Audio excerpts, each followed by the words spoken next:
दोस्तों नमस्कार, महेश सिंह का अभिवादन स्वीकार करिए। दोस्तों, फतेहपुर जिले में योगी सरकार का बुलडोजर काम नहीं आ रहा है, सरकारी तंत्र भी काम नहीं आ रहा और यही वजह है कि माफिया पूरे तरीके से हावी है। माफिया तंत्र इस तरीके से हावी है कि मौजूदा समय में मिट्टी खनन एवं गंगा नदी से अवैध तरीके से बालू निकाले जाने का सिलसिला बदस्तूर जारी है। सबसे दिलचस्प बात यह है कि फतेहपुर जिले में जो खनिज विभाग है वो भी इस तरीके का से नकारा साबित होता है कि खनन माफियाओं के आगे वो भी लाचार है।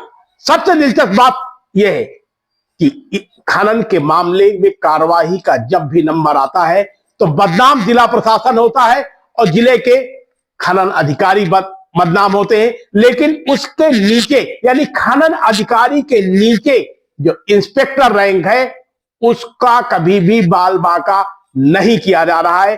वजह साफ है कि मौजूदा समय में जिस तरीके से फतेहपुर जिले में अवैध तरीके से मिट्टी खनन व गंगा नदी से बालू निकाले जाने का सिलसिला जारी है वो किसी से छिपा नहीं है। रातों रात सैकड़ों ट्रैक्टर और डंपर इस काम में लग जाते हैं, जेसीबी भी मशीनें भी लग जाती हैं और सुबह होते होते खनन माफिया ये सारा काम समाप्त कर देते हैं। यानी दिन में सोते हैं और रात के ये बेताज बादशाह हैं और इलाके की पुलिस भी इनसे बाकायदा सेटिंग पर है।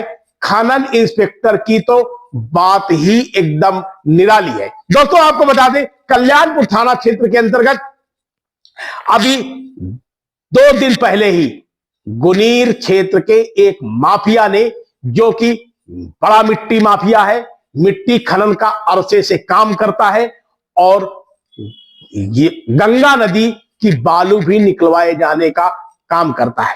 इसके द्वारा बड़े पैमाने पर खनन कराया जा रहा था और इस दौरान वहां पर पुलिस प्रशासन के अधिकारी मौके पर पहुंचे, डंपर मिले, जेसीबी मिली, ट्रैक्टर मिले, लेकिन खनन विभाग ने कोई भी कार्रवाई नहीं की। दोस्तों यहां आपको एक बात और भी स्पष्ट कर दें कि पुलिस के अधिकार क्षेत्र में भी नहीं है मिट्टी खनन को रोकना या फिर कराना।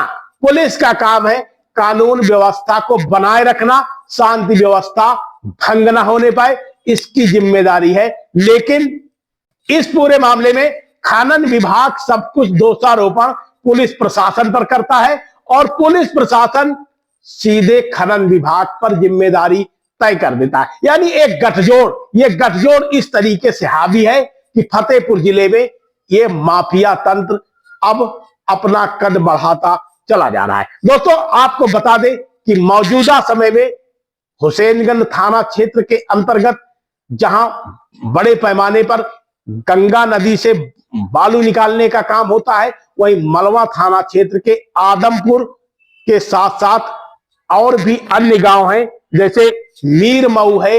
इन गांवों में भी बाकायदा मिट्टी खनन किया जाता है। राधानगर क्षेत्र में भी बड़े मिट्टी खनन के कारोबारी हैं। यहां तो बाकायदा ठाकुर साहब और एक पंडित जी बड़े पैमाने पर अवैध मिट्टी का खनन करते हैं।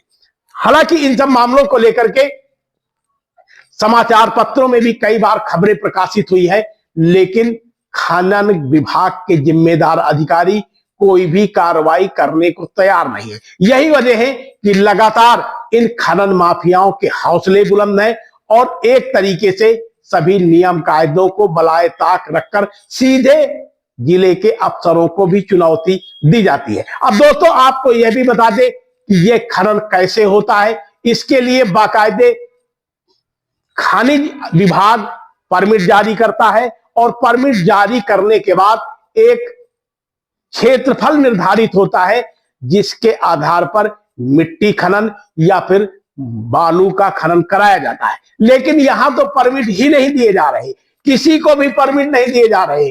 तमाम तरीके की रोक लगा दी गई है, तमाम तरीके की पाबंदी लगा दी गई है। तो साहब जब ये पाबंदी लगा दी गई है तो फिर खनन क्यों हो रहा है? सवाल तमाम है, जवाब भी है, लेकिन इस सब पूरे मामले को लेकर अब तरह तरह की चर्चाओं का बाजार गर्म है। तो एक बार सत्ता से जुड़े लोगों ने अब फिर से इससे संगठित गिरोह के खिलाफ उच्चाधिकारियों से शिकायत दर्ज कराने का मन बनाया है। बने रहिए समझ समाचार में। आप हमारे चैनल को कहां से देख रहे हैं, सब्सक्राइब करिएगा, लाइक करिएगा, साथ में कमेंट करना भी ना भूलिएगा।